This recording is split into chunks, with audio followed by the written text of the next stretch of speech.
लेकिन द्रौपदी ने कहा तेरा बाप भी अंधा है और तू भी अंधा है।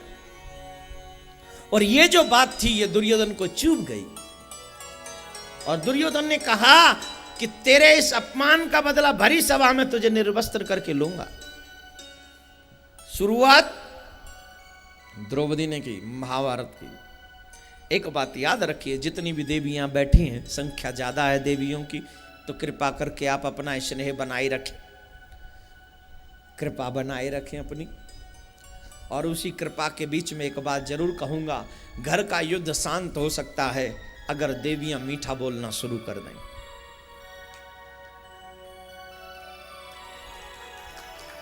और आपसे मैं बिल्कुल भी नहीं कह रहा हूं, जो यहां बैठी हैं वो तो सब मीठा बोलती हैं। मैं उनसे बोल रहा हूं जो यहां नहीं आई हैं। अब आप पूछ रहे होंगे जो यहां नहीं आई हैं उनके लिए आप क्यों बोल रहे हो, वो तो सुनेंगे नहीं। सुनेंगे क्यों नहीं, आस्था भजन पे कल आएगा नहीं।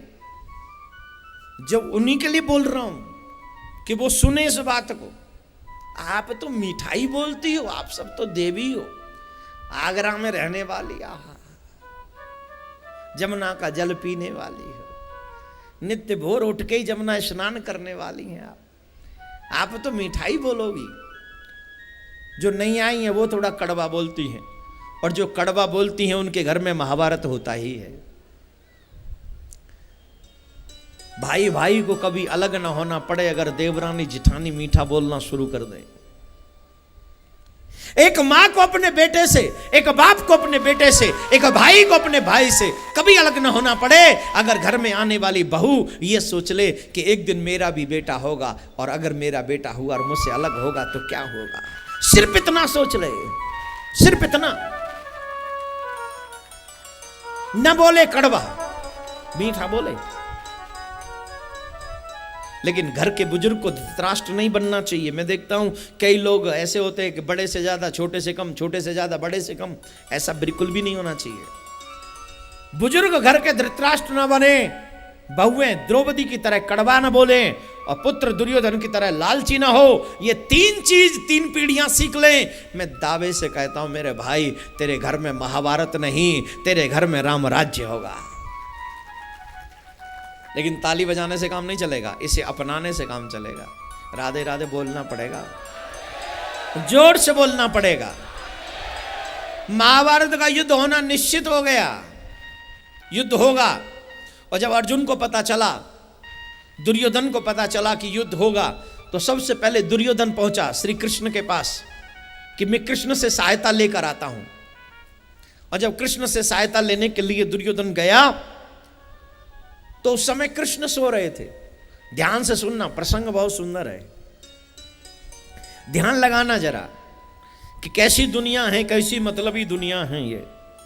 यही कृष्ण समझाने गए थे दुर्योधन को कि युद्ध मत करो, पांडवों को 5 नगर दे दो, 5 नगर नहीं 5 गांव दे दो, 5 गांव नहीं तो 5 महल दे दो, 5 महल नहीं तो 5 घर दे दो, 5 घर नहीं दे सकते तो 5 झोंपड़ी तो दे दो, लेकिन युद्ध मत करो।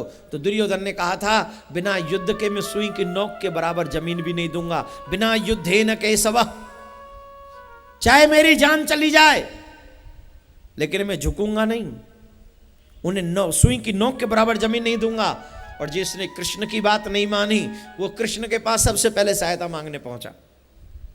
और कृष्ण सो रहे थे, और कृष्ण जब सो रहे थे तो रुक्मणी जी ने देखा दुर्योधन समधी है, इसलिए रुक्मणी उठ के चली गई और ये जाके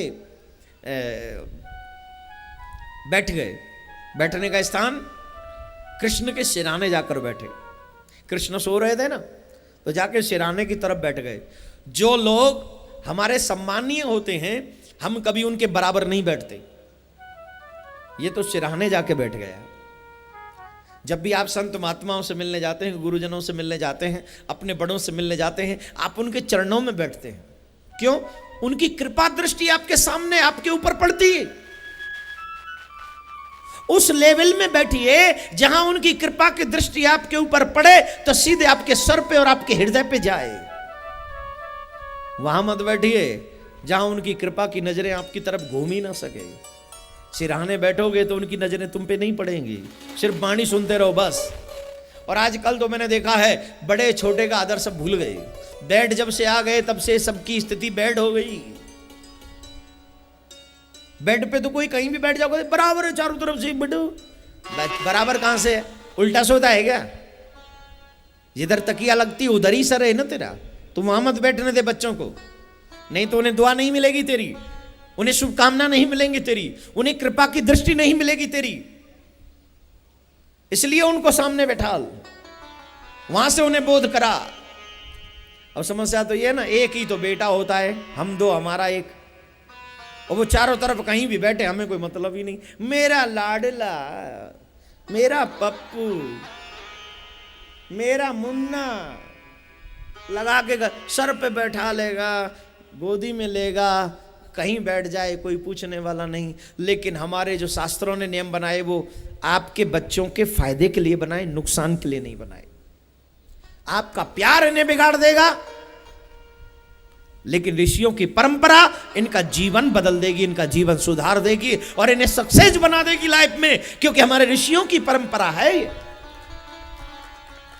जितनी सुंदर परंपरा हमारे यहां ना कहीं नहीं मिलेगी आपको। मेरे भाई, दुर्योधन जाके सिराने बैठ गया तो अब भगवान के मुख का दर्शन तो नहीं होगा। एक भक्त ने विरोध किया, ये गलत जगह बैठा है, ये पापी, इसको भगवान के सिराने नहीं बैठना चाहिए। दूसरे भक्त बोले क्यों गुस्सा करते हो, अभी आपने कहा ये पापी है, तो बोले अच्छी जगह बैठा है ये पापी भगवान के सिराने। बोले सिराना क्यों देखते हो? अब जो सिराने बैठेगा उसे भगवान के मुख का दर्शन तो नहीं होगा। बोले नहीं होगा। तो बोले पापी को भगवान का दर्शन होता ही नहीं है, इसलिए सही जगह पे बैठा है। दूसरी बात, जो सिराने बैठेगा उसे दर्शन कहां का होगा? पीठ का। पीठ में क्या रहता है? भगवान की पीठ में पाप रहता है। पापी पाप के पास नहीं बैठेगा तो कहां बैठेगा? ये सही जगह पे जाके बैठा है, एकदम सटीक जगह। पापी पाप के पास बैठा, ठीक है। इतने में अर्जुन आ गए और अर्जुन के बैठने की जगह, हा, क्या बात है। सीखो अर्जुन से, प्रेम है, समर्पण है, त्याग है, भक्ति है, विश्वास है। ये अर्जुन बैठने का स्थान श्री कृष्ण के चरण। अभी रुक्मणी उठ के गई है, पहले रुक्मणी चरण दबा रही थी, अब उन जगह पे कोई नहीं है तो झट चरणों में जाके बैठ गए और कन्हैया के चरण दबाने लगे। अब इनकी प्रार्थना, दुर्योधन क्या सोच रहा है जानते हो? दुर्योधन सोच रहा है ये जल्दी जगह तो सहायता मांगूं, और अर्जुन सोच रहा है ये सोते रहे तो सेवा मिलती रहे, ये सोते रहे मैं इनकी सेवा करता रहूं। भक्त सेवा चाहता है, स्वार्थ नहीं। और कामी व्यक्ति, स्वार्थी व्यक्ति स्वार्थ की सिद्धि चाहते, सेवा नहीं। कई जगह हम लोग भी कथा करने जाते हैं तो जिजमान 7 दिन तक ये नहीं पूछते कि महाराज आपको यहां कैसा लगा, कुछ चाहिए या नहीं। 7वें दिन पूछते हैं कोई कमी तो नहीं रह गई। मैंने कहा जो कमी रह गई होगी वो मथुरा में पूरी कर लेंगे, चिंता मत करें। प्रभु की कथा गावे को मिल जाए और का कमी, क्योंकि सेवा भाव नहीं है ना। इसका मतलब ये नहीं कि हमें आवश्यकता, बिल्कुल भी नहीं है। अगर हमें 3-4 घंटे भगवान की कथा गाने को मिल जाए, हमारी सारी इच्छाएं पूरी हो जाती हैं। कथा गाने को मिल जाए, श्रोता सुनने को मिल जाए, और हमारी क्या इच्छा होगी बोलिए। लेकिन जिजमान की क्या सेवा है, ये जिजमान के ऊपर डिपेंड है। सेवा भाव रखने वाले के ऊपर डिपेंड है कि वो क्या चाहता है। अब इसका मतलब गोयल जी की तरफ मत देखो। गोयल जी तो सुबह भी पूछने आए थे, महाराज जी कोई जरूरत हो तो जरा कृपा करके पूछो, ऐसा नहीं, वो बहुत अच्छे सेवा भाव वाले। लेकिन मैं अन्यत्र जगहों की बात कर रहा हूं। ऐसा होता है क्योंकि सेवा भाव नहीं है मन में, और जब सेवा भाव नहीं है तो ये बनाया नहीं जा सकता, ये तो स्वतः ही होता है। अर्जुन चाहते हैं कृष्ण सोते रहे, मैं इनके चरण दबाता रहूं, चरण दबाता रहूं, चरण दबाता रहूं, क्योंकि भक्त चाहता है भगवान की सेवा करना। भक्त ये नहीं चाहता कि भगवान मेरी इच्छा पूरी करे, भक्त ये चाहता है कि मैं भगवान की सेवा करूं, बस ये चाहता है। लेकिन कृष्ण ने देखा अर्जुन आ गए। भगवान कभी सोते हैं? कभी नहीं। भगवान कभी सोते नहीं है, ये तो हमेशा जगते रहते हैं। जिस दिन भगवान सो जाएगा उस दिन प्रलय आ जाएगी, वो तो जगते ही रहते हैं। लेकिन ये सोने का बहाना कर रहे थे, किस लिए? ये अर्जुन के आने का इंतजार कर रहे थे। इन्हें पता था अर्जुन निकल गया है, अकेले दुर्योधन को कहते थे सहायता मांगो तो दुर्योधन सब कुछ मांग के ले जाता, इवन वो कृष्ण को भी ले जाता। इसलिए वो सोने का बहाना करते रहे, लीला करते रहे कि अर्जुन तो आए कम से कम, तब पता चलेगा। अर्जुन पहुंचे, अर्जुन पहुंचे, अर्जुन जब पहुंचे, अरे अर्जुन कब आए? अरे भगवान आप बड़ी जल्दी जग गए, सोते रहते तो मैं सेवा कर रहा था। दुर्योधन चिल्ला के बोला, कृष्ण अर्जुन से पहले मैं आया हूं। अब कई लोग ऐसे होते हैं जो अच्छे नहीं लगते आते हुए आपके घर में। दो तरीके के लोग होते हैं, एक जब आते हैं तो आपका चेहरा खिल जाता है, प्रसन्नता से आप झूम उठते हो, आप ये नहीं चाहते कि वो आपके घर से जल्दी जाएं, और एक वो ओ माय गॉड, जिन्हें देखते ही आपका मन करता है ये क्यों आए, हाँ या ना बोलिए। लेकिन आ गए तो फॉर्मल तो होना पड़ेगा, फॉर्मेलिटी पूरी करनी पड़ती है। हाँ जी पानी लेंगे, पानी का मन नहीं है, थोड़ा कोल्ड ड्रिंक पिला दो, और कोल्ड ड्रिंक तो पैसे से आती है।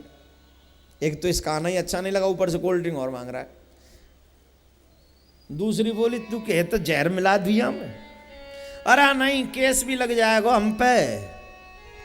तो बोले गरम सी पिवाइयो जो गर्मी में और या न गर्मी लगे, झट जाके धर दी गिलास में गरम कोल्ड ड्रिंक लियो पियो। ओ भाभी जी ये तो गरम है। बोले लाइट गई हुई थी 5 घंटे से, फ्रिज काम नहीं कर रहा है। बहाने बनाते ही कुछ ना कुछ है ना, राधे राधे बोलना पड़ेगा। अरे धीरे बोल रहे हो, वो ऐसे आनंद आना चाहिए। ठीक, अर्जुन वो हैं जिनको जाने नहीं देना चाहते कृष्ण, और दुर्योधन वो है जिसे आने नहीं देना चाहते कृष्ण। लेकिन आ गए तो फॉर्मल होना, अरे तुम भी आए हो बताओ कैसे क्या सेवा की जाए। बोले कृष्ण आप ये तो जानते हैं युद्ध होगा, और मैं ये चाहता हूं कि आप हमारी सहायता करें। कृष्ण बोले जहां आप जैसे लोग होंगे वहां तो युद्ध ही होगा, समझाने से जो ना समझे वहां तो युद्ध ही होगा। अब कुछ भी समझो, मैं आपसे सहायता मांगने आया हूं। कृष्ण बोले अर्जुन तुम क्यों आए हो? मैं भी आपसे सहायता मांगने आया हूं प्रभु। कृष्ण बोले मैं दोनों को सहायता दूंगा, अर्जुन तुम्हें भी और दुर्योधन तुम्हें भी। लेकिन मेरा एक प्रतिज्ञा सुन लो, मेरी प्रतिज्ञा है मैं युद्ध में शस्त्र नहीं उठाऊंगा, युद्ध नहीं करूंगा। दूसरी बात, मेरा कोई भी वंशज युद्ध में भाग नहीं लेगा, कोई नहीं लेगा। हां मैं एक तरफ मैं अकेला रहूंगा निहत्ता, और दूसरी तरफ रहेगी मेरी एक अक्षौणी सेना जो युद्ध करेगी।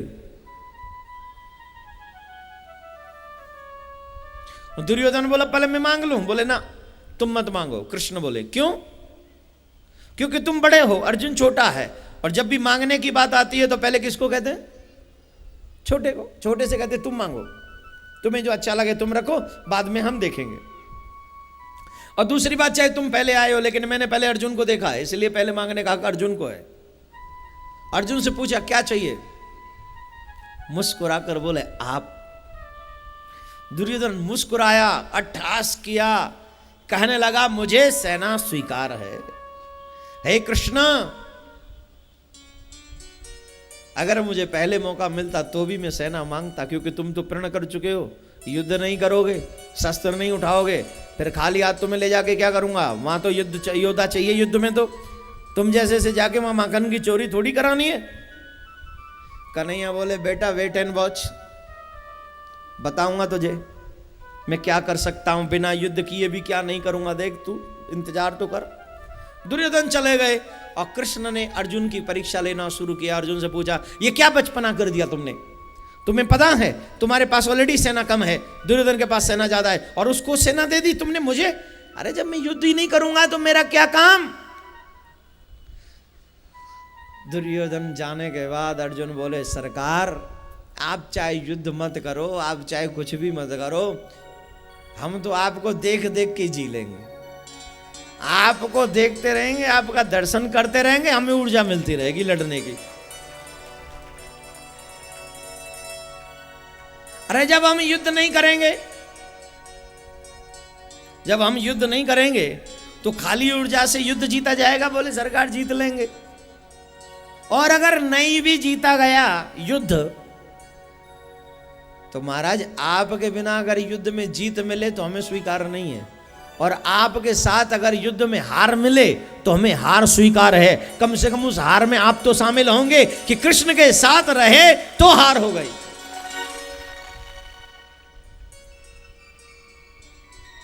कृष्ण बोले बड़ा चालाक है रे, अपनी हार में हमें भी फंसाएगा।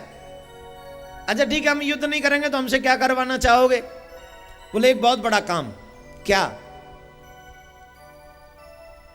युद्ध में आपको मेरा सारथी बनना पड़ेगा। और याद रखना, सिर्फ घोड़ों की लगाम आपके हाथ में नहीं होगी, घोड़ों की लगाम के साथ साथ पांडवों के जीवन की लगाम भी आप ही के हाथ में होगी सरकार। हमारा जीना, हमारा मरना, सब कुछ तुम्हारे ऊपर डिपेंड होगा गोविंद। लेकिन एक और बात, अगर हम मर भी जाएं ना तो तेरा दर्शन करते करते मरे। ध्यान रखना, जब मरने लगे तो आगे आगे खड़े हो जाना। इतना तो करना स्वामी जब प्राण तन से निकले, इतना तो करना स्वामी जब प्राण तन से निकले, गोविंद नाम लेकर मेरे प्राण तन से निकले। प्राण जब निकले तो श्री गंगा जी का तट हो, जमुना का बंसी बट हो। श्री गंगा जी का तट हो, यमुना का बंसी बट हो। पीछे पीछे अगर आप गाओगे तो क्या पता आपको जमुना का तट तो मिला ही हुआ है, क्या पता ठाकुर आपकी सुन ले। पीछे पीछे गाइए सब। श्री गंगा जी का तट हो, यमुना का बंसी बट हो। श्री गंगा जी का तट हो, यमुना का बंसी बट हो। मेरा सावरा निकट हो, जब प्राण तन से निकले, इतना तो करना प्रभु जी जब प्राण तन से निकले।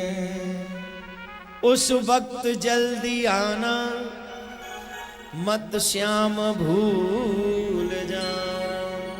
उस वक्त जल्दी आना, नहीं श्याम भूल जाना। श्री राधे को साथ लाना, जब प्राण तन से निकले। राधे को साथ लाना, जब प्राण तन से निकले। इतना तो करना प्रभु जी जब प्राण तन से निकले। छवि कैसी हो आपकी? जब आप आए उस समय छवि कैसी हो? पीतांबरी कसी हो, होठों पे कुछ हंसी हो। पीतांबरी कसी हो, होठों पे कुछ हंसी हो। पीतांबरी कसी हो, होठों पे कुछ हंसी हो। छवि मन में ये बसी हो, जब प्राण तन से निकले। इतना तो करना स्वामी जब प्राण तन से निकले। एक भक्त की है अर्जी, खुद गर्ज की है गर्जी। एक भक्त की है अर्जी, खुद गर्ज की है गर्जी। आगे तुम्हारी मर्जी, जब प्राण तन से निकले। इतना तो करना स्वामी जब प्राण तन से निकले। जब महाराज प्राण निकले ना तो ये सोच के मत उदास होना कि मेरा अर्जुन, मेरा धर्मराज जा रहा है। उस समय आप मुस्कुरा के हमें दर्शन देना। कृष्ण बोले मरने की बात अभी मत कर, देख मैं प्रण करता हूं, जिस रथ में बैठाल कर तुझे मैं युद्ध भूमि में लाऊंगा, अगर उस रथ को मैं वापस लाऊंगा तो उस रथ में तुझे विजयश्री दिला के वापस लाऊंगा। ये कृष्ण की प्रतिज्ञा, ये कृष्ण की प्रतिज्ञा, ध्यान रखना। और हुआ भी यही। जब पांडव युद्ध के बाद वापस आए तो पांचों में से एक भी को नुकसान नहीं हुआ। दुर्योधन 100 भाई थे, एक भी नहीं बचा। पाप देखने में थोड़ा अच्छा लगता है, बड़ा लगता है, संख्या बड़ी होती है, लेकिन जब मिटता है तो कुछ भी शेष नहीं रहता। पुण्य देखने में छोटा लगता है लेकिन मिटता नहीं, कब भी नहीं मिटता है, वो हमेशा रहता है। फसल बहुत बड़ी होती है लेकिन बीज छोटा होता है। पुण्य बीज है जो संसार को चला रहा है। पाप तो फसल है, कोई भी आओ काट के ले जाओ।